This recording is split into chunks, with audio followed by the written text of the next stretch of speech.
लिए।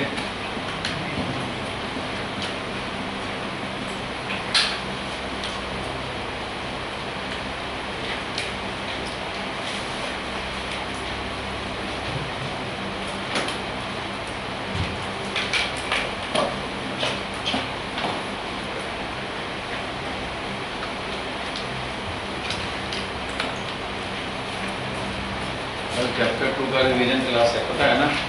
कल Thursday chapter 2 का रिवीजन क्लास है 10:10।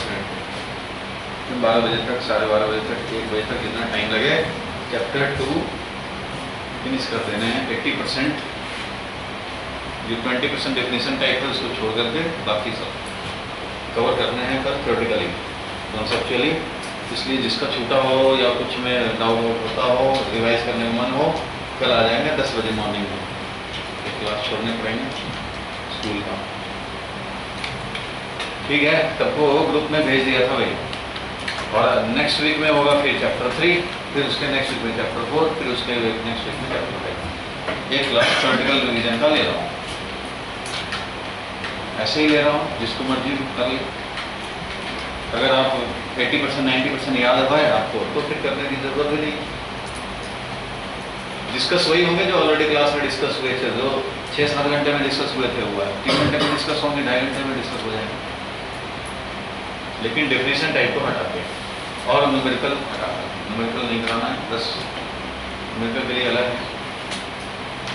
चलो यहाँ तक लिख लिए, आगे बढ़ाया जाए क्लास। देखो, सबसे पहले तो मैंने ये बताया भाई, अभी कुछ समझाया नहीं, बस लिखने का काम किए। और जिनका छूटा हो लेट आए हो जो, तो लिख लेंगे, कम से कम समझने का काम अभी हो जाएगा। सबसे पहले देख रहे हैं सोर्सेस ऑफ ईएम वेव। क्या देख रहे हैं? Sources of EM wave. से बोलो, सोर्सेस ऑफ ईएम वेव। तो सोर्स ऑफ ईएम वेव में सबसे बड़ा सोर्स है accelerated charge, any accelerated charge. देखो भाई, सोर्सेस के बारे में एक तो लिखना ये जरूरी है। चार्ज पहले भी शायद लिखा था,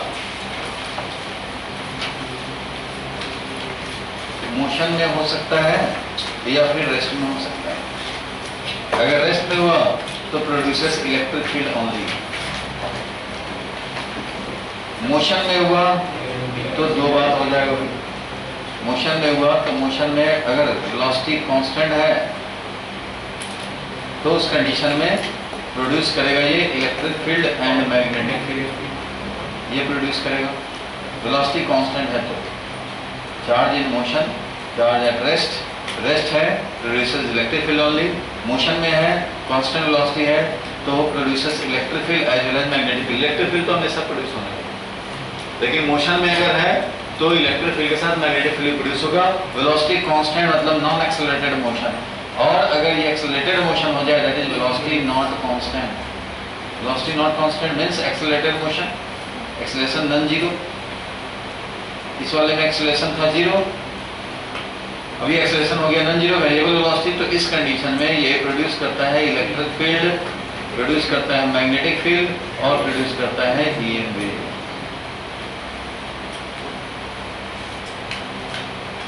means accelerated charge is a source of EM wave.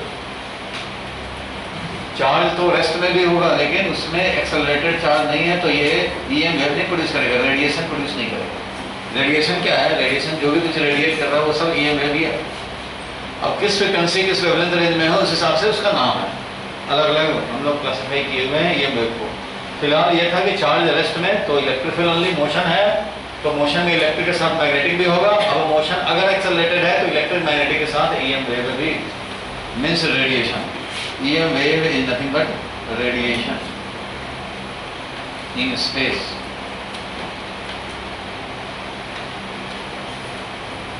इसलिए इसका सोर्स एक्सेलरेटेड चार्ज तो हो गए, और LC oscillation is an example of accelerated charge because in LC oscillation charge oscillates between the two plate of capacitor. Charge और oscillate कर रहा है, इसका मतलब इधर से उधर भाग रहा है, फिर उधर से इधर आ रहा है, फिर इधर से उधर, वेलोसिटी तो चेंज हो रहा है इसके। इट मींस एक्सेलरेटेड है, एक्सेलरेटेड चार्ज है तो ईएम वेव का जनरेशन होगा, और इस ईएम वेव का फ्रीक्वेंसी वही होगा जो LC ऑसिलेशन का फ्रीक्वेंसी है। और वो कितना होता है? LC ऑसिलेशन का फ्रीक्वेंसी कितना होता है? याद होगा, बताया था टाइम पीरियड होता था 2 पाई √L/c और फ्रीक्वेंसी ये है।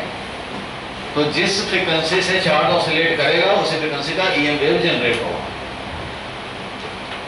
न्यूक्लियस भी है सोर्स ऑफ ईएम वेव, और ट्रांजिशन ऑफ इलेक्ट्रॉन ये तो जानते हो कम से कम। ट्रांजिशन ऑफ इलेक्ट्रॉन याद होगा, लेमन सीरीज, बाउमन सीरीज, ये सब क्या है? जब भी इलेक्ट्रॉन हायर एनर्जी स्टेट से लोअर एनर्जी स्टेट में आएगा, एटॉमिक स्ट्रक्चर बड़ा होगा, higher energy state to lower energy state आएगा, देन द एनर्जी डिफरेंस, जो भी एनर्जी डिफरेंस है वो हमारा उतना एनर्जी लेकर के फोटोन निकलेंगे, और वो फोटोन जो लेकर निकल रहे हैं वो सब ईएम वेव है। वो फोटोन अगर हमारा विजुअल रेंज में है, बाउमन सीरीज का पार्ट है। बहुत सारी सीरीज है भाई रेडिएशन में, एटॉमिक रेडिएशन, एटॉमिक स्पेक्ट्रम में बहुत सारे हैं। तो transition of electron in atom is also example of EM wave, EM wave का एग्जांपल है। इसलिए एक सोर्स भी बना, और दो ऑर्बिट के बीच में हो रहा है। सन है, सन में बहुत सारे काम है, फिशन भी हो रहा है, फ्यूजन न्यूक्लियर फिशन भी हो रहा है, इलेक्ट्रॉन ट्रांजिशन भी हो रहा है, फोटॉन्स भी निकल रहे हैं, बहुत सारे काम हो रहे हैं। इसलिए सन भी, स्टार्स भी, और ऐसा कोई ऑब्जेक्ट नहीं है जो रेडिएशन ना कर रहा हो। ऐसा कोई ऑब्जेक्ट है ही नहीं जो रेडिएशन ना कर रहा हो, यानी कि ईएम वेव नहीं हो रहा हो प्रोड्यूस। ईएम वेव तो सारे जनरेट कर रहे हैं, आप भी कर रहे हो, मैं भी कर रहा हूँ, ये भी कर रहा है, ये भी कर रहा है, पेन भी कर रहा है, पेंसिल भी कर रहा है, बिल्डिंग, स्टार, मून, जितने देख रहे हैं सब याद होगा। 11th में पढ़ा था स्टीफेंस लॉ, स्टीफेंस लॉ पढ़ा था, energy is radiated by all objects. वही रेडिएट नहीं करेगा जिसका टेम्परेचर 0 केल्विन हो, जो कि पता नहीं किसी का। याद होगा, पढ़ा था 11th क्लास में, radiation rate, that is energy radiated per unit time, is Stefan's constant, surface area, relative emissive power and temperature power 4। याद होगा, इमिसिव पावर। इसलिए ये तो भाई स्टीफेंस कांस्टेंट है, फिक्स्ड है। सरफेस एरिया किसी भी मटेरियल बॉडी अगर है तो होगा ही कुछ ना कुछ सरफेस एरिया, और ये तो रिलेटिव इमिटेंस है। ब्लैक बॉडी के लिए 1 है, बाकियों के लिए 0.5, 0.9 ऐसे है, लेस देन 1, 0 किसी के लिए होता नहीं है। और ये एब्सोल्यूट टेम्परेचर है केल्विन में, तो केल्विन में किसी का 0 होता नहीं है, इसलिए कोई भी 0 होने वाला नहीं है। Every body radiates by virtue of its temperature, और जो रेडिएशन हो रहे हैं वो ईएम वेव है। स्पेस में रेडिएट कर दिया एनर्जी रेडिएट कर दिया, अब वो किस रेंज में है? वो गामा रे है कि एक्स रे है, यूवी रे है या इंफ्रारेड है, रेडियो वेव है कि माइक्रोवेव है, कुछ भी हम लोग बोल रहे हैं, बहुत सारे वेव हैं। इलेक्ट्रोमैग्नेटिक साउंड वेव को हम लोग इलेक्ट्रोमैग्नेटिक वेव कैटेगरी में नहीं डालते, लेकिन वही साउंड वेव जब हम लोग इलेक्ट्रिकल सिग्नल के थ्रू और ट्रांसमिट कर देते हैं स्पेस में, मोबाइल के थ्रू कर दिया, जैसे स्पेस में चला गया सिग्नल तो वो ईएम वेव हो गया। सो इलेक्ट्रोमैग्नेटिक वेव का सोर्स तो कोई भी है। न्यूक्लियस में कैसे हुआ? Star, sun and all other object सब रेडिएट करते हैं due to temperature non zero, due to absolute temperature equal to non zero, तो सब है। लेकिन अगर तुम्हें मेन अगर सोर्स पूछा जाए ये वेव का, तो वो है एक्सेलरेटेड चार्ज। ठीक है, एक्सेलरेटेड चार्ज है तभी तो एलसी ऑसिलेशन है।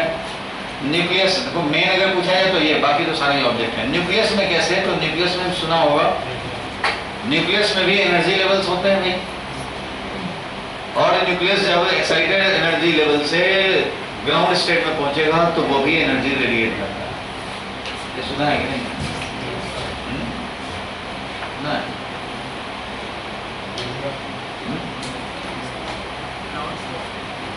ये तो नहीं सुना होगा मेरे हिसाब से।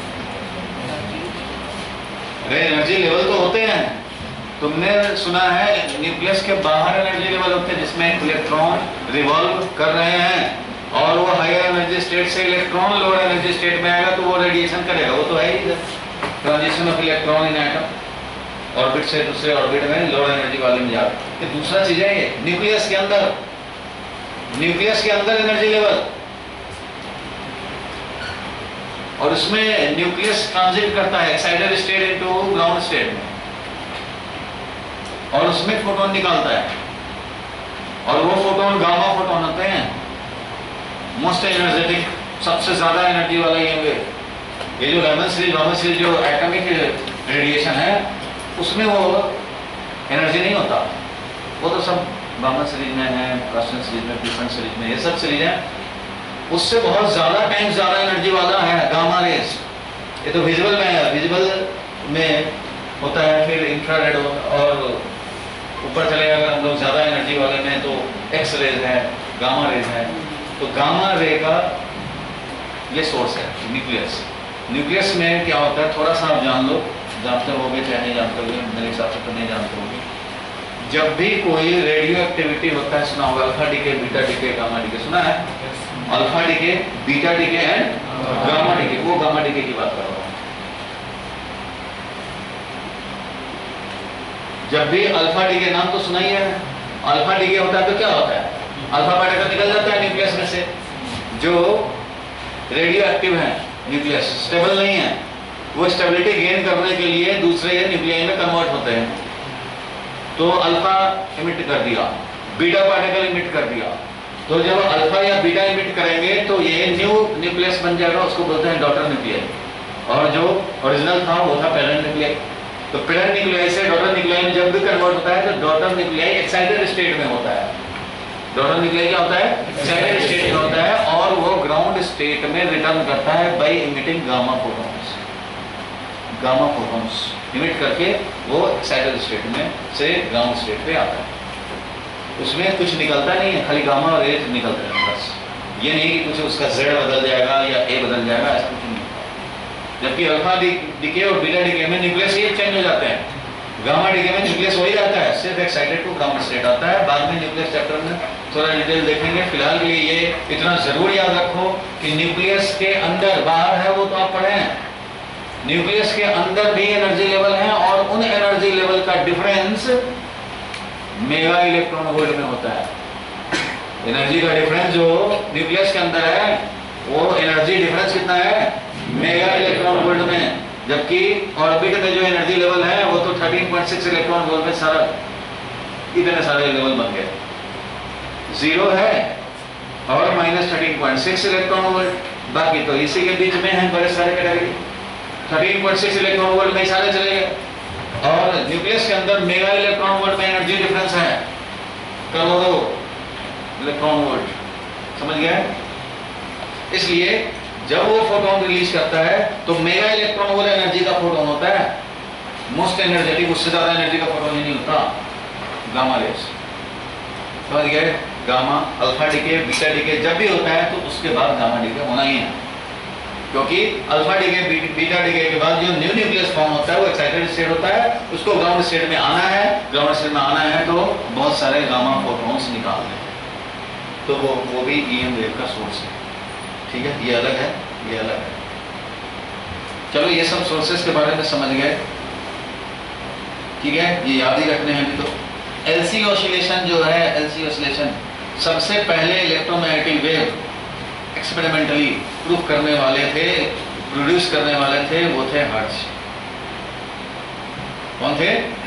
हर्ट्ज साहब ने सबसे पहले इलेक्ट्रोमैग्नेटिक वेव प्रोड्यूस किया लैब में, और उन्होंने जो यूज किया ईएम वेव प्रोड्यूस करने के लिए वो था एलसी ऑसिलेशन।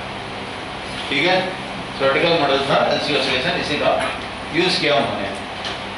बाद में जेसी बोस, मार्कोनी और बहुत सारे साइंटिस्ट ने ईएम वेव प्रोड्यूस किए, और वही ईएम वेव का प्रोडक्शन और ट्रांसमिशन, रिसीविंग और उसका प्रोसेसिंग इलेक्ट्रोमैग्नेटिक वेव का, यही से बेस बनता है आपका transmission, broadcasting and communication industry जो आज इतना छाया हुआ है। कम्युनिकेशन करने का आज के जमाने में सबसे बड़ा चीज क्या है? सिग्नल। वो कैसे? इलेक्ट्रोमैग्नेटिक वेव के फॉर्म में। ये सब चीज कहां से इंसान सोचना शुरू किया? यही जब हमारा हर्ट्ज साहब ने एलसी ऑसिलेशन से इलेक्ट्रोमैग्नेटिक वेव जब फर्स्ट टाइम प्रोड्यूस किया, उसके बाद जेसी बोस और मार्कोनी ये सब और ज़्यादा डिस्टेंस तक प्रोपगेट कराए, सिग्नल यहाँ से भेजना चाहा, सिग्नल पहुँच गया। नहीं तो उसके पहले ये कम्युनिकेशन नहीं था, सब तो वही होता था, लेटर डालो पोस्ट ऑफिस बॉक्स में, लेटर पहुँचेगा। समझ गए? ये थे सोर्सेस ऑफ ईएम वेव। क्या है ये सब? जोर से बोलो, क्या है? तो ये सब देखा हम लोगों ने, और अब हम लोगों को देखने हैं spectrum of EM wave and properties of EM wave. ठीक है, चलो स्पेक्ट्रम ऑफ ईएम वेव को देख लेंगे अभी। पहले इसका आंसर पढ़ लिया जाए। क्वेश्चन नंबर 2 पहले पढ़ो, क्या है क्वेश्चन? अच्छा, प्रोड्यूस इसमें तो थोड़ा चक्कर लगेगा तुम्हें।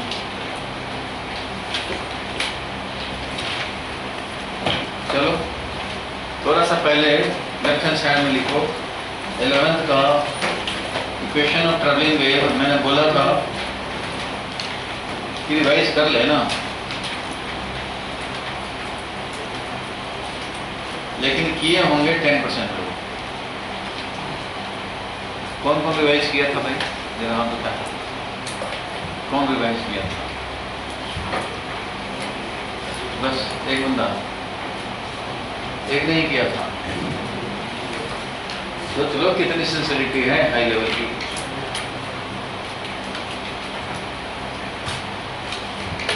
चाहिए हजारों में एक बनना, तो काम करेंगे इस तरह का, कोई सिंसियरिटी नहीं है। इसका मतलब सारा याद है। ये तो चलो अपने स्कूल का टॉपर है, इसको याद हो भी सकता है, लेकिन इसने रिवाइज किया, तुम लोग रिवाइज नहीं किया। इक्वेशन ऑफ ट्रैवलिंग वेव मैं क्या करूं, कितना रिवाइज करूंगा बताओ। y इज इक्वल टू, ध्यान देना भाई पीछे वाले, y is equal to a sin omega t minus kx, यह है इक्वेशन ऑफ ट्रैवलिंग वेव। अभी के लिए तो तुम्हें इतना ही बता सकते हैं कि ये माइनस है तो पॉजिटिव डायरेक्शन में जाने वाला वेव है। देखो कोई भी वेव प्रोपेगेट कर रहा हो, स्ट्रिंग नहीं मांगो, स्ट्रिंग कनेक्ट किया और इधर से पल्स प्रोड्यूस करना शुरू किए और ये अब आगे प्रोपेगेट करेगा। इधर से फ्रिक्शन हो, ये वेव प्रोपेगेट कर रहा है पॉजिटिव एक्स डायरेक्शन में, इधर एक्स एक्सिस है, मान लो इधर वाई एक्सिस है, इधर जेड एक्सिस है। हमने स्ट्रिंग को पकड़ के और ऐसे ऑसिलेट करना शुरू कर दिया और ये वेव ट्रेन अब आगे बढ़ते जाएंगे, उधर से रिफ्लेक्ट होकर फिर वापस आना होगा, आएंगे। लेकिन ये ट्रेवल करता हुआ वेव है, पूरे प्लेन प्रोग्रेसिव वेव है। इसका हम लोगों को रिप्रेजेंटेशन करने हैं मैथमेटिकली। मतलब ऐसा इक्वेशन जो इस जाता हुआ वेव को बताए, तो वेव ऑफ मोशन को मैथमेटिकली रिप्रेजेंट करने के लिए हम लोगों ने इक्वेशन बनाया है। वेव जब मोशन हो रहा हो तो आप इस वेव के बारे में जानना चाहते हैं या बताना चाहते हैं, तो क्या चाहेंगे? इस वेव के बारे में जानना हो या बताना हो, क्या जानना चाहेंगे? कि इसका वेवलेंथ कितना है, इसका वेलोसिटी कितना है, इसका एम्पलीट्यूड कितना है और इसका टाइम पीरियड यानी कि फ्रीक्वेंसी कितना है। फ्रीक्वेंसी, वेवलेंथ, एम्पलीट्यूड और वेलोसिटी, इसके अलावा और क्या जानना चाहते हो? वेव प्रोपेगेट करता जा रहा है, वेव मोशन हो रहा है, बताओ इसको समझाने के लिए, बताने के लिए इससे ज्यादा और क्या चाहिए? किस डायरेक्शन में जा रहा है, चलो डायरेक्शन, कितनी स्पीड से जा रहा है, कितना इसका एम्पलीट्यूड है, कितना इसका फ्रीक्वेंसी है और कितना इसका वेवलेंथ है। बोलो ये सब पैरामीटर वेव मोशन के बारे में बताने के लिए सफिशिएंट है। इससे ज्यादा तो और कोई इंफॉर्मेशन नहीं चाहिए हमें, ऑलमोस्ट ये चाहिए। अगर इतना इंफॉर्मेशन मिल जाए तो वेव समझ गए तो बता सकते हैं, और ये सारे इंफॉर्मेशन इस इक्वेशन में, इसलिए बोलते हैं इसको ट्रैवल करता हुआ वेव का इक्वेशन। अब ये कैसे है, तो यहां पे देखो माइनस साइन एक्स, के के साथ एक्स है, के होता है यहाँ पे कितना, या फिर ओमेगा अपॉन वी, ठीक है। इसको हम लोग वेव नंबर बोलते हैं। वेव नंबर 2 है, वेव मोशन के लिए वेव नंबर यही है, और एटॉमिक स्ट्रक्चर में तुम लोग शायद वेव नंबर 1/λ को बोलते हो, शायद यही बोलते हो एटॉमिक स्ट्रक्चर में, कोई बात नहीं है। वेव मोशन के लिए वेव नंबर के हम लोग 2π/λ या ओमेगा अपॉन वी बोलते हैं। ओमेगा अपॉन वी याद रखोगे, ओमेगा खुद ही होता है 2π/t और वी होता है λ अपॉन t, टी कैंसिल जाता है, 2π/λ आ जाता है। पढ़ा था तुमने, ये सारे इसमें हैं, कैसे कंटेंट है वो समझो। इक्वेशन कैसे रिप्रेजेंट कर रहा है ट्रैवलिंग वेव को, तो माइनस साइन है, इसका मतलब पॉजिटिव एक्स डायरेक्शन में जा रहा है, प्लस साइन होता तो नेगेटिव डायरेक्शन में जाता हुआ वेव होता। एक्स है इसलिए पॉजिटिव एक्स डायरेक्शन में जा रहा है, और ओमेगा, ओमेगा में छुपा हुआ है फ्रीक्वेंसी, और फ्रीक्वेंसी में छुपा हुआ है टाइम पीरियड। ए तो डायरेक्ट है एम्पलीट्यूड, ये क्या है amplitude means maximum value of displacement. Y है हमारा डिस्प्लेसमेंट, किसी भी पार्टिकल का डिस्प्लेसमेंट, ए एम्पलीट्यूड हो गया, ओमेगा फ्रीक्वेंसी है ही, और के में छुपा हुआ है तुम्हारा के। जब हमारा ओमेगा अपॉन वी है तो के और ओमेगा डायरेक्ट इक्वेशन में होते हैं, तो यहाँ से भी हम लोग निकाल देते हैं ओमेगा अपॉन के से निकाल लेते हैं। और वेवलेंथ, तो वेवलेंथ भी छुपा हुआ है के में, क्योंकि के होता है 2π/λ, तो लैम्डा होता है 2π/k। के इक्वेशन में डायरेक्ट दिख रहा है तो लैम्डा मिल जाएगा। तो लैम्डा मिल गया, क्या क्या मिल गया, देखो लैम्डा मिल गया, और क्या मिल गया भाई, तो स्पीड, ओमेगा है इक्वेशन में, के है इक्वेशन में, तो स्पीड मिल जाएगा। डायरेक्शन, तो माइनस देखा तो पॉजिटिव एक्स डायरेक्शन में, यहाँ देखना है और यहाँ देखना है। के साथ क्या है, टाइम का वेरिएशन होता है, और दूसरा जो टाइम का नहीं होता, जो टाइम का के साथ नहीं होता ये मल्टीप्लाई, वो बताता है किस डायरेक्शन जा रहा है। निगेटिव के साथ ये है एक्स, तो पॉजिटिव एक्स डायरेक्शन में जाने वाला होगा। प्लस के साथ एक्स होता तो निगेटिव एक्स डायरेक्शन में जाने वाला वेव होता। तो डायरेक्शन पता लग गया, ठीक है। इसमें छुपा हुआ है, और क्या बचा था, फ्रीक्वेंसी। तो फ्रीक्वेंसी तो बताया भी, ओमेगा वाले में छुपा हुआ है, ओमेगा 2πf है और f हमारा 1/t है। तो फ्रीक्वेंसी एंड टाइम पीरियड भी मिल गया। और क्या चाहिए, एम्पलीट्यूड, एम्पलीट्यूड तो डायरेक्ट मिल रहा है, सब कुछ तो मिल गया इस इक्वेशन में, इसलिए इसका नाम है इक्वेशन ऑफ ट्रैवलिंग वेव। बाकी इसको कैसे हम लोग लाते हैं, डिराइव करते हैं, ये कैसे बन गया, तो साइनसॉइडल वेव जब जनरेट करोगे तो ऐसा ही इक्वेशन बनेगा। साइनसॉइडल वेव जनरेट करने के लिए फर्स्ट पार्टिकल को पकड़ के एसएचएम कराने पड़ेंगे। एसएचएम कराने के लिए चाहे तो स्प्रिंग मास सिस्टम लगा दो और उसके ब्लॉक से अटैच कर दो। मीन्स फर्स्ट पार्टिकल को एसएचएम कराया तो बाकी पार्टिकल भी एसएचएम करेंगे, धीरे धीरे धीरे धीरे आगे एनर्जी जाएगा, प्रोपगेट होता जाएगा। ये इक्वेशन ऑफ ट्रैवलिंग वेव है। इसका बहुत ज्यादा डिटेल यहाँ पे नहीं डिस्कस किया जा सकता, लेकिन आपको इस इक्वेशन से समझना है कि ये सारे इंफॉर्मेशन कैसे मिल रहे हैं। तो कैसे मिल रहे हैं वो देख रहा है, ए डायरेक्ट बताएगा एम्पलीट्यूड, ओमेगा है फ्रीक्वेंसी बताएगा, के में हमारा स्पीड भी है और वेवलेंथ भी है, क्योंकि के होता है 2π/λ या फिर ओमेगा अपॉन वी, याद रहेगा। और वाइब्रेशन, जो पार्टिकल है स्ट्रिंग में का पार्टिकल वो किधर वाइब्रेट करेगा भाई, तो ये है वाइब्रेशन डायरेक्शन बताने वाला।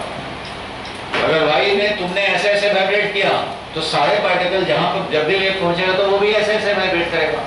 तो वाई पे तुमने वाइब्रेशन दिखाया है तो ये भी मीन पोजीशन से पॉजिटिव है, तो अपवर्ड डायरेक्शन में, नेगेटिव अगर -2 है तो डाउनवर्ड डायरेक्शन में। भाई सॉल्व करोगे ना, किसी x का चाहते हो किसी टाइम पे क्या है भाई, तो उसका x कोऑर्डिनेट रखो 15 सेंटीमीटर, टाइम रखो 2 सेकंड, और तब ये सॉल्व करके देखो y अगर आया +1, इसका मतलब 15 सेंटीमीटर वाला टाइम 2 सेकंड पे ये 1 सेंटीमीटर पे था। y का वैल्यू पॉजिटिव होने का मतलब ये है। अगर कोई वेव जा रहा हो तो स्ट्रिंग मान लो वेव प्रोड्यूस किया है, तो स्ट्रिंग का ये 15 सेंटीमीटर वाला पार्टिकल ओरिजिन यहाँ था, 15 सेंटीमीटर वाला पार्टिकल 2 सेकंड पे कहाँ है, क्या डिस्प्लेसमेंट, कैसे निकालेंगे, तो इस इक्वेशन में ये वाला सॉल्व करेंगे।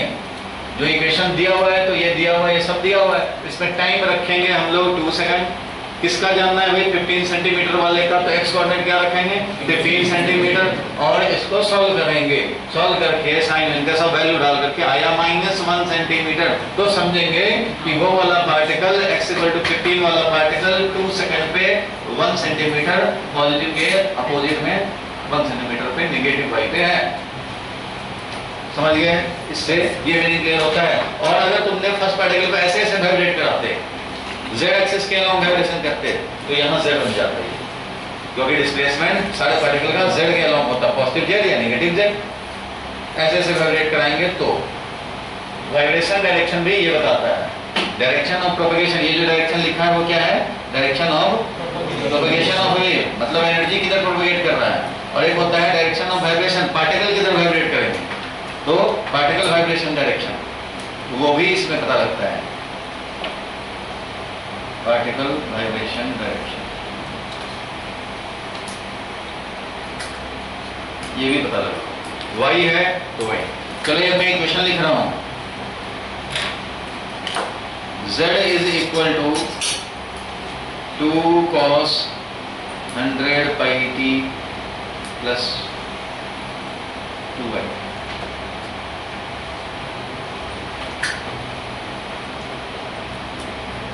ये इक्वेशन है,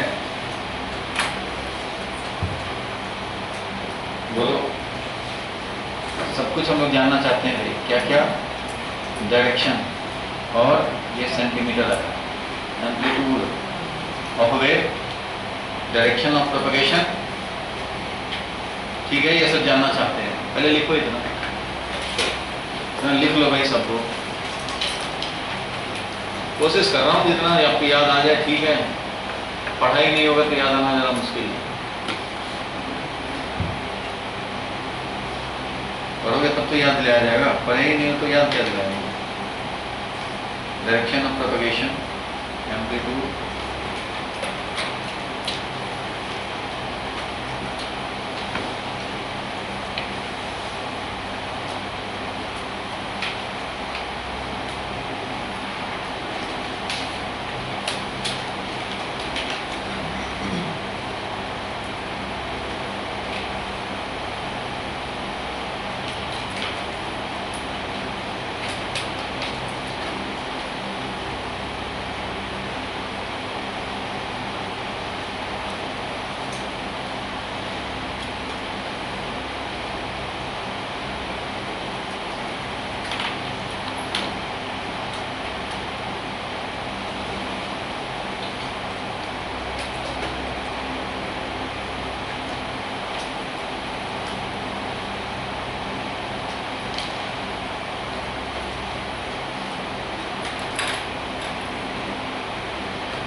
लिख लिए।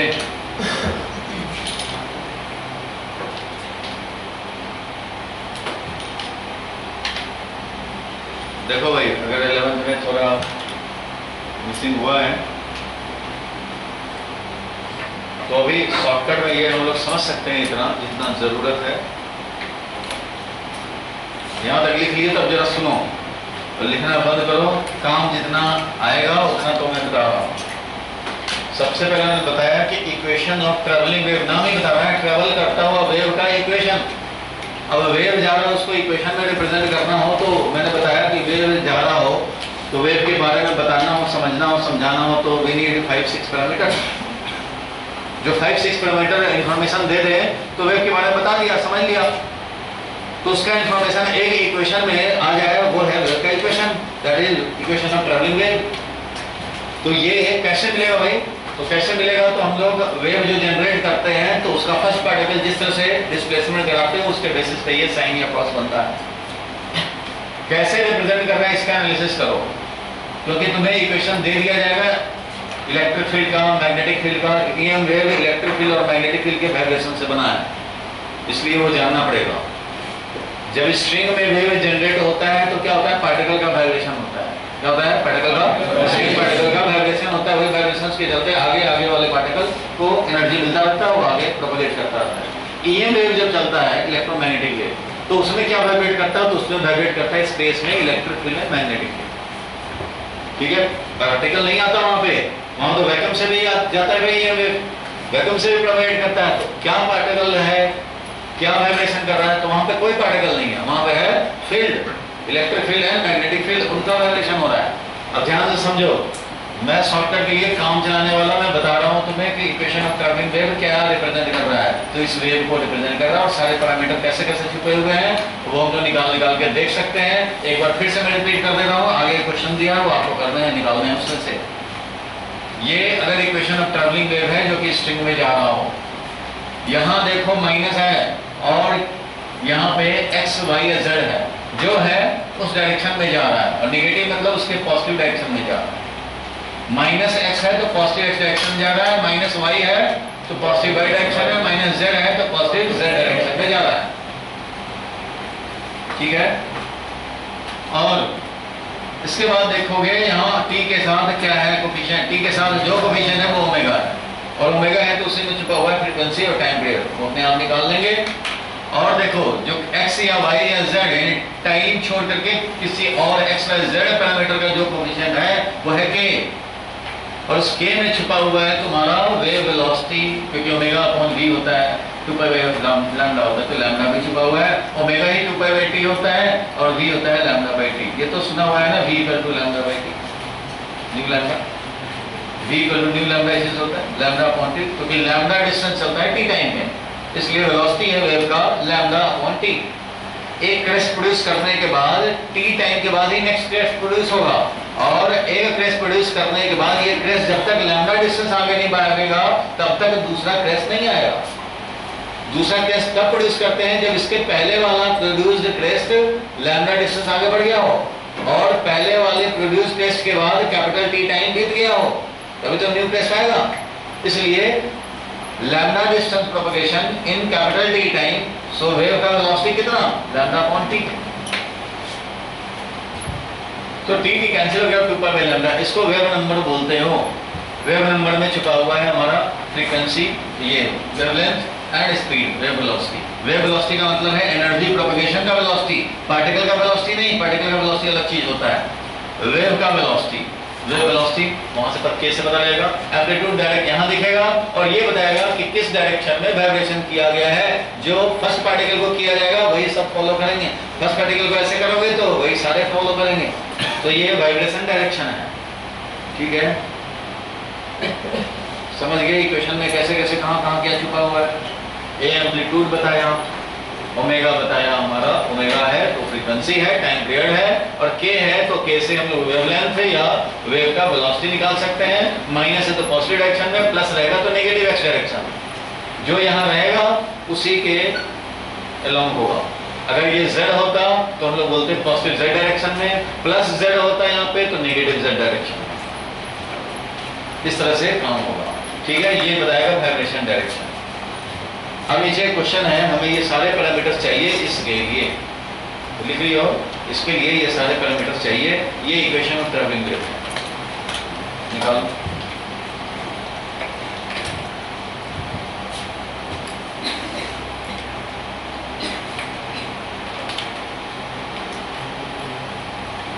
देखो भाई, इसमें सबसे पहले डायरेक्शन, तो डायरेक्शन किधर हो गया भाई, प्लस लिखा है, वाई लिखा है, इसका मतलब negative y direction, negative y axis की तरफ है, मींस नेगेटिव वाई एक्सिस बोले या नेगेटिव वाई डायरेक्शन में है।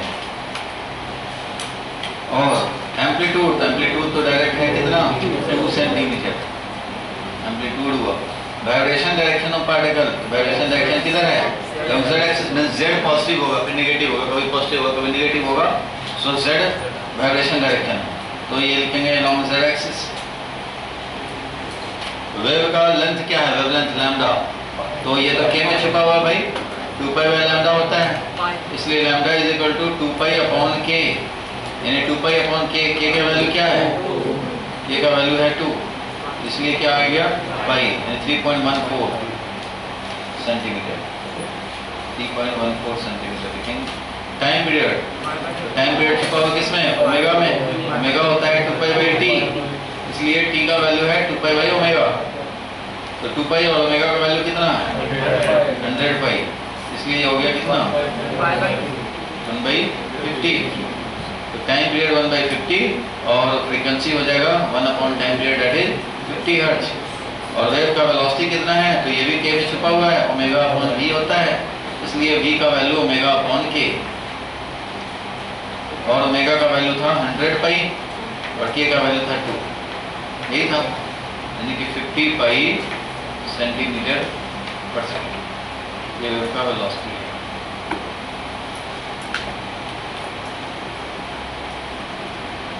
यही आया होगा, कितने लोगों का ये आया था भाई, समझ गए, तो याद तो आ गया। ऐसे ही 2-4 वेव जब एक ही पॉइंट पे एक ही साथ पहुंच जाए तो सब बोलेगा अपना अपना, भाई मेरे हिसाब से ये सेंटीमीटर अपना z का वैल्यू ये रख ले, 2 सेंटीमीटर रख ले, कोई बोलेगा 1 सेंटीमीटर रख ले, कोई बोलेगा -1/2 कर ले, कोई बोलेगा -2 कर ले, सब अपना अपना। मान लो 4 वेव इसी पॉइंट पे पहुंच रहे हैं और इस पार्टिकल को चारों वेव अपने हिसाब से पॉजिटिव नेगेटिव इधर उधर करना चाह रहा हो, एक ही टाइम पे 5 पॉसिबल डिस्प्लेसमेंट आ गए, एक कह रहा है इधर का, एक कह रहा है इधर का, तो क्या करेगा ये वेक्टर सम। किसी एक पे 2 का इफेक्ट आ जाए तो क्या करेगा, दोनों का वेक्टर सम, उसी के हिसाब से रिलेटेड डिस्प्लेसमेंट होगा। तो principal of superposition says that any particle at any time if 2 or more than 2 waves superpose the resultant displacement will be equal to y1 plus y2 plus y3 vector sum करेंगे, displacement is a vector quantity, इसको vector sum करेंगे, this is called principle of superposition. इसी में याद होगा जब 2 wave है omega T minus के एक्स और एक और आता है मान लो अपोजिट में सेम एम्पलीट्यूड का A sine omega T plus K X, तो क्या होता है, क्या बनता है, 2 waves of same amplitude moving in opposite direction superpose, same amplitude same frequency, then standing wave is formed। Condition याद है। और अगर 2 का मान लो एम्पलीट्यूड तो कोई बात नहीं है, अलग भी हो, फ्रीक्वेंसी स्लाइटली डिफरेंट हो तो बीट्स बनते हैं। सुपरपोजिशन तो ये कहता है। सुपरपोजिशन में अब किस हिसाब से फेज का डिफरेंस क्या है, पाथ का डिफरेंस क्या है, इस पे बेस्ड वेव ऑप्टिक्स में आएगा इंटरफेरेंस और डिफ्रैक्शन, वहां काम आएगा ये भी।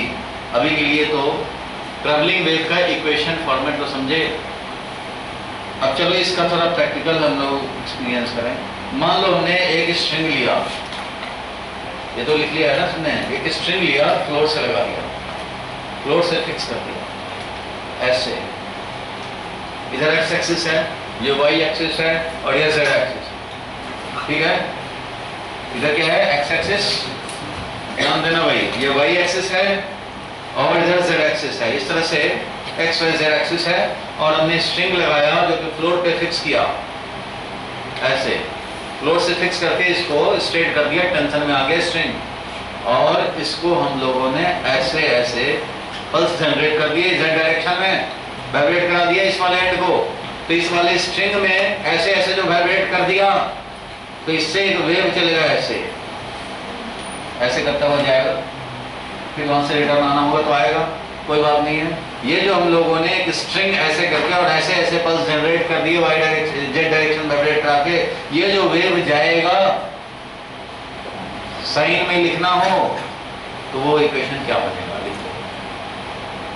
इधर जा रहा हो, स्ट्रिंग ऐसे लिया, ऐसे वाइब्रेट किया, ये वेव जाएगा ना, उसका इक्वेशन लिखो साइन में।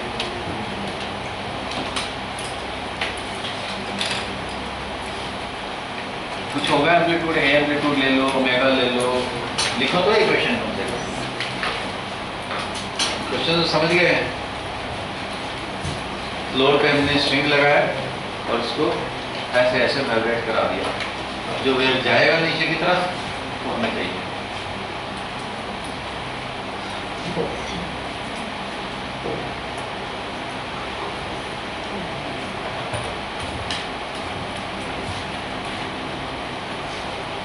अरे इसी फॉर्मेट में पकड़ो भाई, इसी के बेसिस पे करो। बताओ वाइब्रेशन किधर करा रहे हो, जेड एक्सिस वाइब्रेशन डायरेक्शन यही तो बताता है, जेड लिखेंगे, जेड नहीं होगा एम्पलीट्यूड वाइब्रेशन डिस्प्लेसमेंट। जा किधर रहा है, किधर जा रहा है, नेगेटिव वाई एक्सिस की तरफ जा रहा है, तो क्या करेंगे, प्लस वाई करेंगे, प्लस के वाई करेंगे, प्लस के वाई करेंगे, और ओमेगा टी तो लिखना ही है, साइन बोला ही गया लिखने को, कुछ एम्पलीट्यूड ले लेंगे, बात खत्म हो गई। यही तो है। और अगर उस वाल पे हमने एक स्ट्रिंग लगाया, इस वाल पे भी स्ट्रिंग लगाया, इधर स्ट्रिंग लगा दिया है मान लो, इधर ही फिक्स कर दिया और इधर से वाइब्रेट करना शुरू कर दिया, वो जाएगा उधर, वाइब्रेशन ऐसे करा रहे हैं, इस तरह से वर्टिकली वाइब्रेट कराना शुरू किए, इधर जा रहा होगा, उसका इक्वेशन क्या बन जाएगा, क्या हो जाएगा, y equal to a sine omega T और प्लस x। अब ए का वैल्यू जो जितना एम्पलीट्यूड तुमने प्रोड्यूस किया वो रख दो, जिस फ्रीक्वेंसी से तुम वाइब्रेट करा रहे हो उसका वैल्यू रख दो, और के हमारा ओमेगा और v का, तो v तो भाई हर का स्ट्रिंग में होता है under root tension upon mass पर लेंथ, याद होगा हमने पढ़ा। ये तो मीडियम डिपेंडेंट होता है स्पीड, ठीक है। तो इक्वेशन ऑफ ट्रैवलिंग वेव याद तो आया।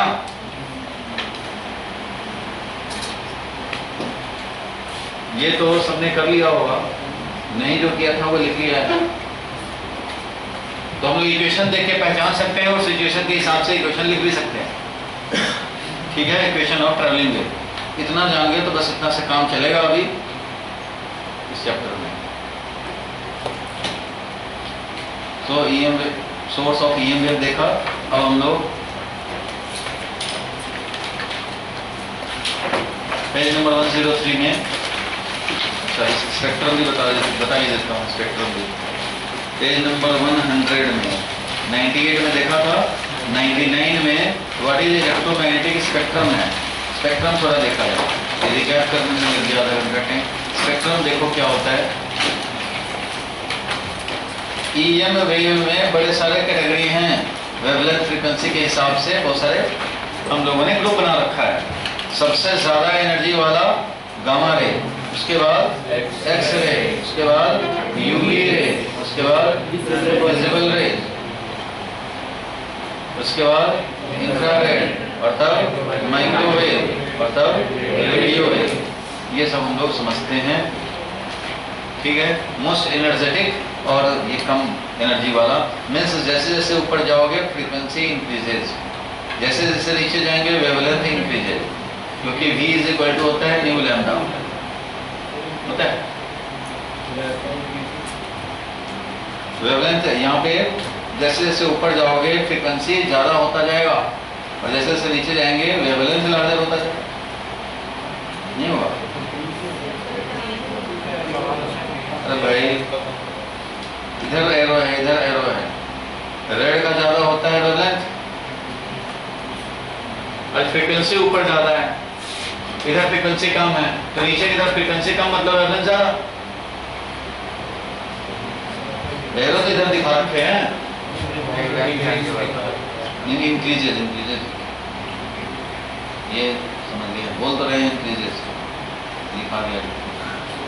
फ्रीक्वेंसी ऐसा डायरेक्शन है ना, इधर डायरेक्शन में जाएंगे तो वेवलेंथ धीरे धीरे इंक्रीज होता जाएगा, इधर जाएंगे तो फ्रीक्वेंसी इंक्रीज होगा, वेवलेंथ डिक्रीजेस ऊपर जाएंगे और इधर हमारा फ्रीक्वेंसी डिक्रीज। अगर ऐसे अरेंज किया तो कुछ बुक में ऐसे रखा है अरेंज, गामा शुरू होता है, कुछ में उल्टा शुरू होता है, रेडियो वेव से शुरू होगा, microwave, infrared, visible rays, ultraviolet, UV और X rays and gamma rays. तो कहीं उल्टा भी रहता है। तुम्हें करना क्या, देखो स्पेक्ट्रम तो on the basis of wavelength and frequency किए हैं, जिसमें जो क्लासिफिकेशन हुए हैं वो इस बेसिस पे हुए हैं कि हमारा अगर डिटेक्शन या प्रोडक्शन का मेथड बदल गया तो दूसरे कैटेगरी आ गए। डिटेक्ट करने का अगर मेथड बदल जाए, वो नहीं डिटेक्ट हो पा रहा पहले वाला मेथड से, तो उसको नए कैटेगरी में डाल दिया गया। पढ़ो क्या लिखा है आंसर में, according to the frequency or wavelength is known as electromagnetic spectrum classification, and there is no sharp division between one kind of wave to the next, and the classification is based roughly on how these waves are produced or detected। किस तरह से produce या detect हो रहे हैं उस basis पे, अगर चेंज हो जाए तो न्यू कैटेगरी रखना पड़ेगा। The names, wavelength ranges and method of production and detection or different type of EM wave are given। Radio wave ये वेवलेंथ रेंज है, फ्रीक्वेंसी रेंज है, प्रोडक्शन और डिटेक्शन रेडियो वेव, माइक्रोवेव का ये दिया हुआ है, detection production, infrared, visible range, ultraviolet and X rays and gamma rays. Gamma rays देखो रेडियो एक्टिविटी लिखा है, प्रोडक्शन फोटोग्राफिक प्लेट से आयोनाइजेशन चैम्बर में हम लोग डिटेक्ट भी कर सकते हैं। तो ये तो तुम्हें भाई याद करने पड़ेंगे, चाहे फ्रीक्वेंसी का याद कर लो या वेवलेंथ का याद कर लो। अगर एक का याद किया हो तो दूसरा अपने यहाँ निकल जाएगा, क्योंकि C is equal to nu lambda होता है, ठीक है। C इज इक्वल टू क्या होता है, न्यू लैम्डा, और ये वैल्यू तो पता है 3 × 10⁸। इसलिए एक का अगर पता है तो दूसरा वेवलेंथ हम लोग निकाल सकते हैं, या वेवलेंथ पता है तो फ्रीक्वेंसी निकाल सकते हैं, दोनों में से कोई एक याद कर जाओ। क्लियर है? वो तो याद करने पड़ेंगे, उसमें कुछ नहीं हल कर सकते। प्रोडक्शन डिटेक्शन के मेथड भी आपको याद करने पड़ेंगे, जो याद कर सकते हो। इसके अलावा तुम्हें जानने पड़ते हैं हर का यूज, ये सबसे ज़्यादा इंपॉर्टेंट है, जो कि इसमें नहीं दिया हुआ, उसके लिए अलग से है लिखा हुआ। यूज भी तुम्हें सबके ऑलमोस्ट याद रखने हैं, सब 1 मार्क्स के क्वेश्चंस हैं, ठीक है। सबके यूज भी याद रखने हैं। और वेवलेंथ फ्रीक्वेंसी, तो कई बार वेवलेंथ ही दिया जाता है कि इस वेवलेंथ का प्रोड्यूस हुआ, बताओ भाई कौन सा ई वेव का पार्ट है, ये 1 मार्क्स वाला आ जाता है। क्लियर है? तो स्पेक्ट्रम में तो आपको ज्यादा हेल्प नहीं कर सकते, आपको याद करना है। इसका जो यूज से रिलेटेड है वो नेक्स्ट पेज पे, main points regarding different EM wave and use, क्या क्या मेन पॉइंट है और यूज, उसके बारे में नेक्स्ट पेज पे है। फर्स्ट पढ़ो क्या लिखा है रेडियो वेव के बारे में, जोर से पढ़ेंगे।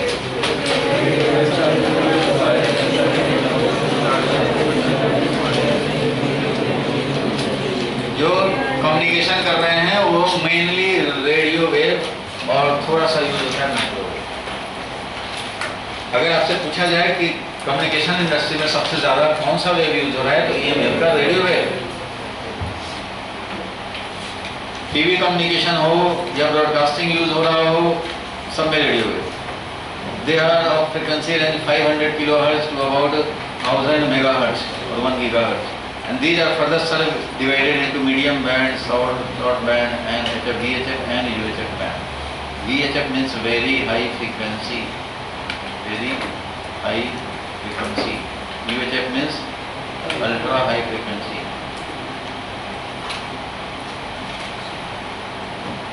ये सब कुछ बैंड रेंज बने हुए हैं। पहले जो ट्यूनिंग होता था ना टीवी का, तो उसमें VHF UHF दिखाता था। अपने फादर से पूछना, VHF UHF वो भी जानते होंगे, जब वो ट्यूनिंग करते थे ना अपने टीवी में।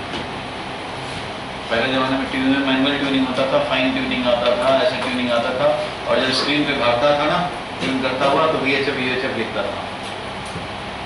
आजकल कुछ नहीं होता, सब ऑटोमेटिक हो गया, ठीक है। माइक्रोवेव, तो माइक्रोवेव भी थोड़ा सा कम्युनिकेशन में यूज होता है, और ज़्यादा ये दूसरे रडार कम्युनिकेशन में यूज होगा, या माइक्रोवेव ओवन में यूज होता है, ये थोड़ा ज़्यादा एनर्जी वाला है रेडियो वेव्स। पढ़ो क्या लिखा है, extremely short wavelength radio wave. Extremely short wavelength radio wave means जो रेडियो वेव है उनमें सबसे शॉर्ट वाला, कम वेवलेंथ वाला, कम वेवलेंथ वाला मतलब ज्यादा फ्रीक्वेंसी वाला, ज्यादा एनर्जी वाला। तो थोड़ा सा ये ज्यादा एनर्जी वाला हो जाता है, तो माइक्रोवेव कैटेगरी में चला जाता है। और frequency range 10⁻9 hertz to 10⁻11 hertz and produce by special vacuum tube, ठीक है। ये याद रखने हैं एक दो कम से कम। And these are used in radar communication, microwave, telecommunication and microwave oven. Infrared पढ़ो,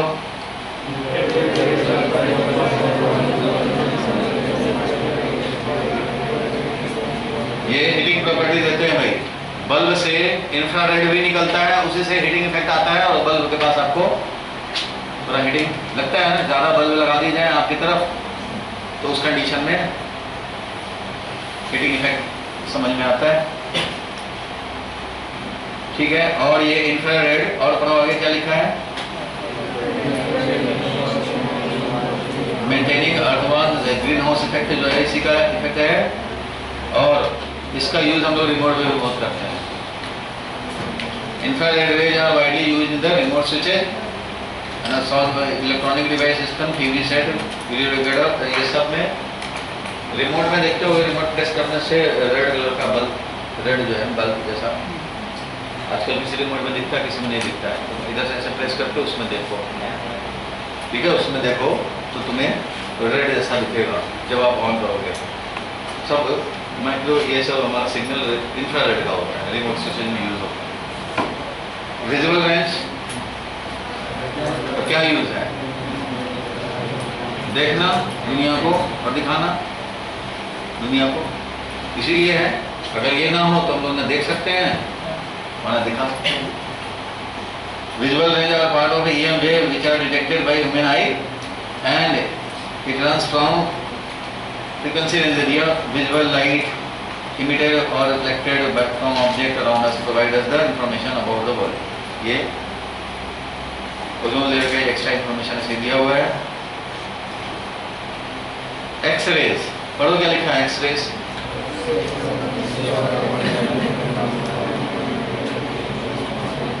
एक्सरे का प्रोडक्शन हाई स्पीड से इलेक्ट्रॉन को बम्बार्ड कराओ मेटल सरफेस पे, एक्सरे प्रोड्यूस होंगे। हाई स्पीड से इलेक्ट्रॉन को क्या करें, बम्बार्डिंग कराएं किस पे, मेटल के सरफेस पे, तो एक्सरे प्रोड्यूस होंगे। एक्सरे का डिटेल भी होता है लेकिन आपके सिलेबस में नहीं है, थोड़े बहुत एंट्रेंस वाले को बताना होता है। दो तरह के कैरेक्टरिस्टिक्स एक्सरे होता है और कॉन्टिन्यूस एक्सरे होता है। ठीक है, produce by bombarding high energy electron on a metal target. X ray are used in diagnostic tool in the medicine and treatment for certain form of cancer. ये सब एक्सरे का तो यूज है ही। गामा रे पढ़ो, क्या लिखा है गामा रे के बारे में बताया था, पढ़ो क्या लिखा। हार्डेस्ट इलेक्ट्रोमैग्नेटिक वेव, मतलब हार्डेस्ट मतलब क्या, सबसे ज्यादा पेनिट्रेटिंग पावर का होता है गामा रे। सबसे ज्यादा पेनिट्रेटिंग पावर गामा रेज में है, इसलिए हार्डेस्ट है। Having wavelength even less than, इतना वेवलेंथ कम है मतलब इतना ज्यादा एनर्जी है। नैनोमीटर 10⁻³ नैनोमीटर और उससे भी कम 10⁻12 नैनोमीटर में चलेगा। These are produced in nuclear reaction and also emitted during radioactive decay of the nuclear and these are used in medicine for destroying cancer cells. ठीक है, गामा रेज और UV rays पढ़ो इसको।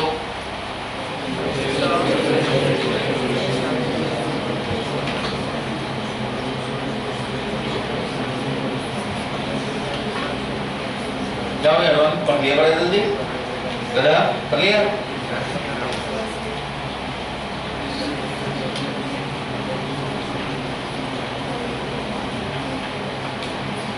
समझ ले, केमिस्ट्री है भाई, रटना है, रट ले। रटना ही पड़ेगा और क्या कर सकते हैं, कुछ नहीं कर सकते हैं, समझने का कुछ नहीं है, आपको कुछ रटने पड़ेंगे तो याद कर जाओ थोड़ा बहुत। जब 2-4 बार पढ़ोगे अपने आप याद हो जाएंगे, तो याद तो रखना पड़ेगा माइंड में। इसमें कोई मैथमेटिकल है नहीं कि ये क्लू छुपा हुआ है स्टेप वाइज बता दिया जाए, ऐसा कुछ नहीं है। इसमें आपको थोड़ा याद रखने पड़ेंगे ये वे। ठीक है, स्पेक्ट्रम समझ गए, क्या क्या याद रखने हैं। फ्रीक्वेंसी वेवलेंथ में से किसी एक को याद रखने हैं और प्रोडक्शन डिटेक्शन याद रखने हैं और यूज जरूरी है। ठीक है, अब देखेंगे हम लोग प्रॉपर्टीज ऑफ ईएम वेव।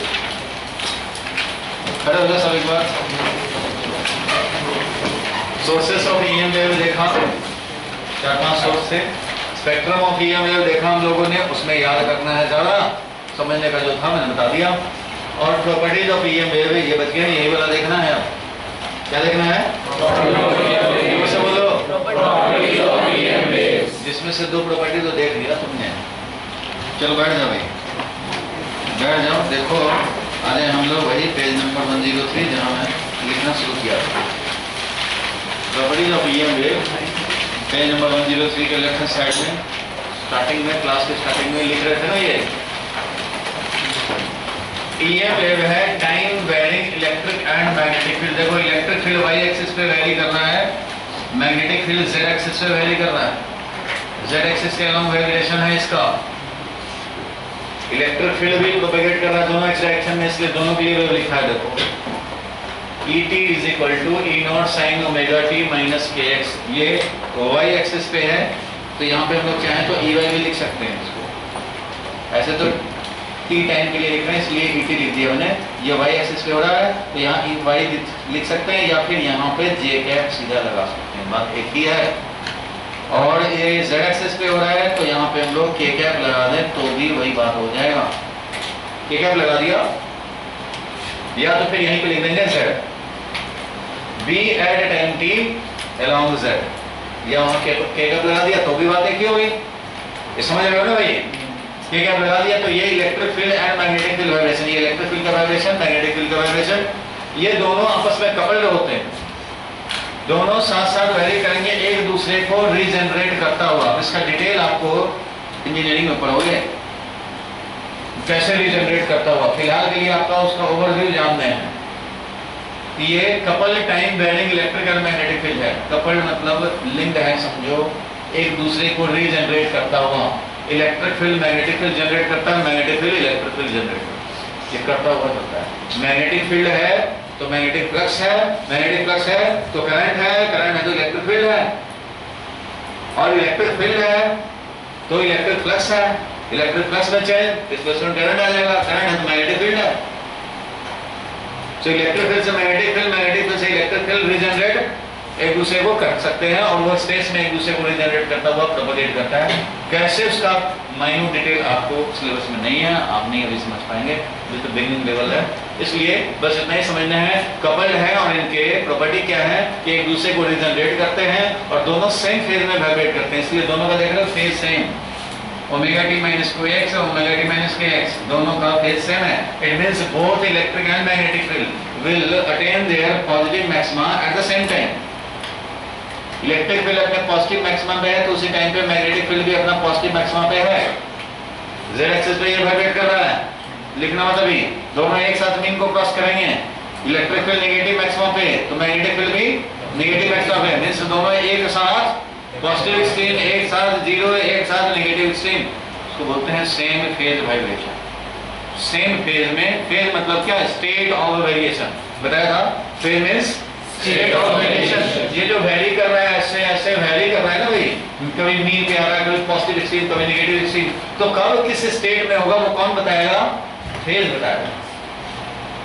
अगर ये फेज मान लो π/2 हो जाए तो sin π/2 1 होता है तो पॉजिटिव एक्सट्रीम पे चला जाएगा, ये वरना पॉजिटिव वाले वैल्यू पे एक्सट्रीम पे आ जाएगा। जब ये फेज हमारा मान लो पाई हो जाए तो sin पाई तो 0 होता है तो ये 0 पे चला जाएगा, यानी मीन पे आ जाएगा।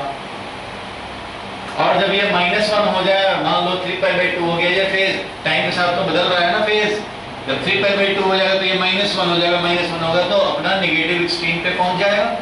पहले पॉजिटिव एक्सट्रीम पे था, मीन पे आया, नेगेटिव एक्सट्रीम पे पहुंच गया, फिर हमारा मीन पे आएगा, फिर पॉजिटिव एक्सट्रीम पे, क्योंकि टाइम के साथ फेज बदल रहे हैं इसलिए वेरिएशन भी हो रहे हैं। कोई एक पार्टिकल टाइम के साथ कभी पॉजिटिव एक्सट्रीम अटेन किया तो फिर मीन पे आएगा, फिर नेगेटिव एक्सट्रीम पे जाएगा, इस तरह से एसएसएम ये भी करेगा। So phase represent state of variation और दोनों का वेरिएशन स्टेट देख रहे हो, दोनों एक साथ मीन को क्रॉस कर रहे हैं, एक साथ अपना पॉजिटिव एक्सट्रीम हो रहे हैं। When electric field is at positive extreme, magnetic field is also at positive extreme। समझ गए? नेगेटिव है तो दोनों एक साथ नेगेटिव, फिर दोनों एक साथ जीरो होंगे, एक साथ पॉजिटिव एक्सट्रीम तो ये भी पॉजिटिव एक्सट्रीम, फिर जीरो, नेगेटिव एक्सट्रीम तो ये भी नेगेटिव एक्सट्रीम, दोनों एक साथ जीरो, फिर दोनों पॉजिटिव पॉजिटिव भी एक साथ, इस तरह से चलते हैं। सेम फेज में वाइब्रेशन होता है। Both electric field and magnetic field vibrate in space with same phase. Here phase is omega t minus kx and both, that is both electric and magnetic fields, पढ़ो क्या लिखा है आगे,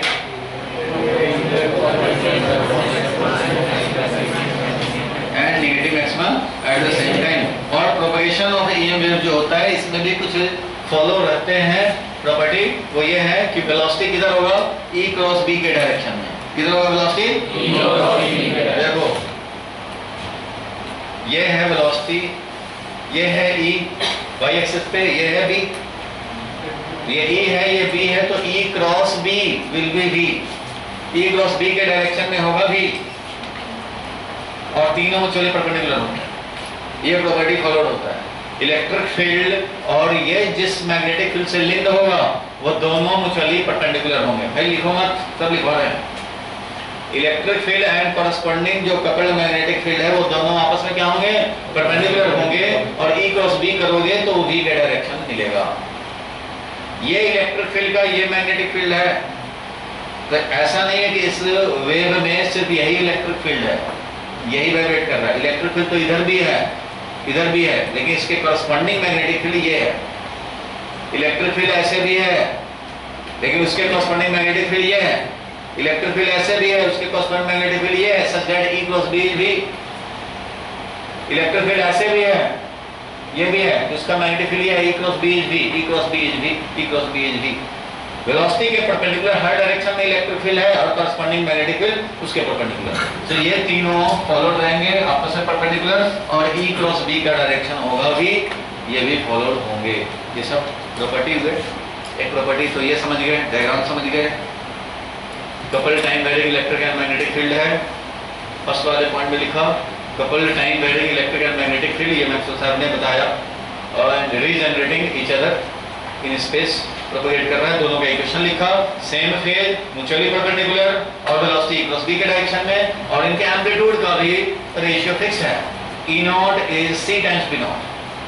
ई naught का जो वैल्यू है वो C टाइम्स बी नॉट है, means E naught upon B naught is C. That also amplitude of electric field vibration E naught is C times B naught, that is E naught upon B naught is C, speed of light. कैसे? तो ये तो proof भी होगा, ये proof होगा अभी थोड़ी देर में, मुश्किल है यहाँ तक लिखेंगे, लिख लिए थे इसको, तो इसके आगे लिखेंगे लेफ्ट हैंड साइड के पेज पे ही, नेक्स्ट पेज पे चलते हैं. अगर ये 3 प्रॉपर्टी हुए थे तो ये 4th नंबर प्रॉपर्टी लिखो, speed of EM wave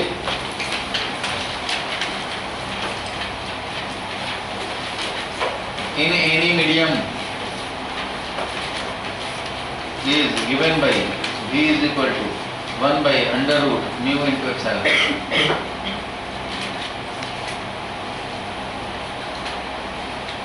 Where mu is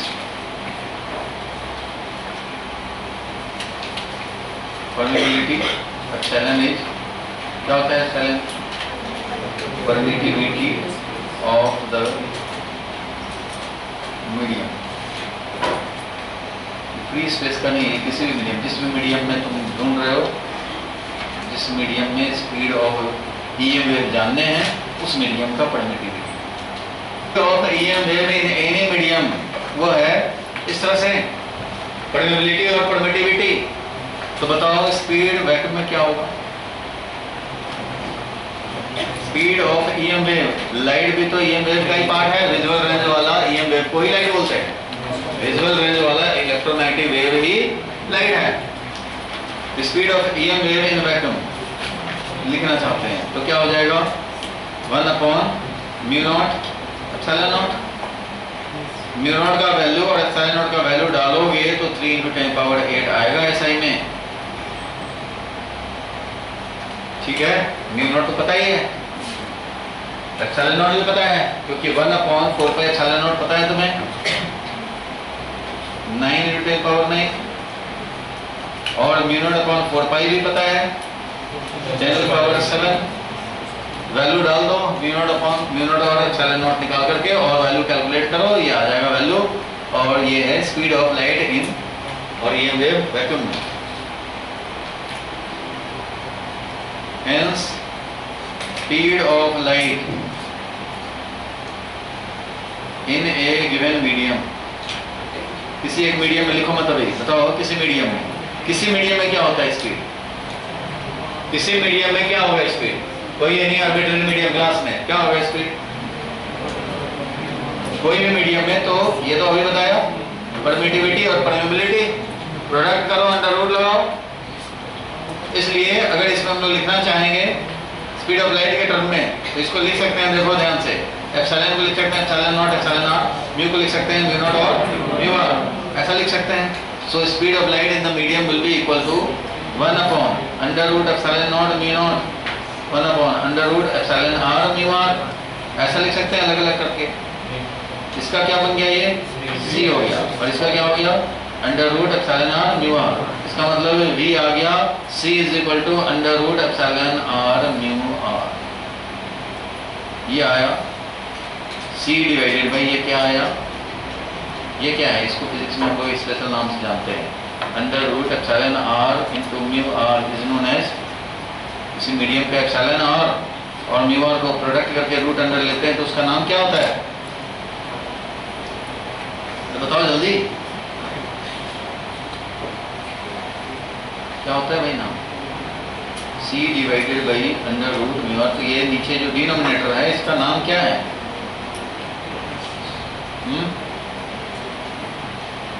किसी मीडियम में निकालना है तो यही है ना फॉर्मूला, तो यही है, इसके हिसाब से निकाल रहे हैं. वैक्यूम में था तो ये निकाला, वैक्यूम में निकाल लिया था, किसी मीडियम में तो ये है, और जिसमें ये आया V is equal to C upon ये आया, तो ये वाला क्या है? Refractive index of the medium. नहीं पता है? V नहीं पता है, speed of light in any medium divided by refractive index, क्योंकि तुम पढ़ते हो refractive index of a medium is speed of light in vacuum divided by speed of light in the medium. तो V क्या हो गया? C upon refractive index. इसलिए ये है रिफ्रैक्टिव इंडेक्स। किसी मीडियम का रिफ्रैक्टिव इंडेक्स चाहिए तो उसका रिलेटिव परमिटिविटी मल्टीप्लाई करो, रूट लगाओ, मिल जाएगा। नहीं समझे? कुछ लोग नोट छापने में लगे हैं, छाप लो भाई। यहाँ तक तो लिखा ही था ब्लू वाला, ये भी लिखो।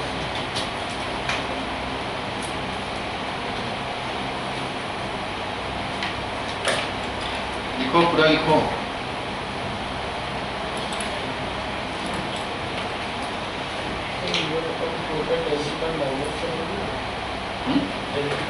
-7 होता है ना, वैल्यू तो पता ही है। न्यू अपॉन 4 पाई 10 - 7 है, वो वैल्यू डालेंगे, उस हिसाब से निकालेंगे।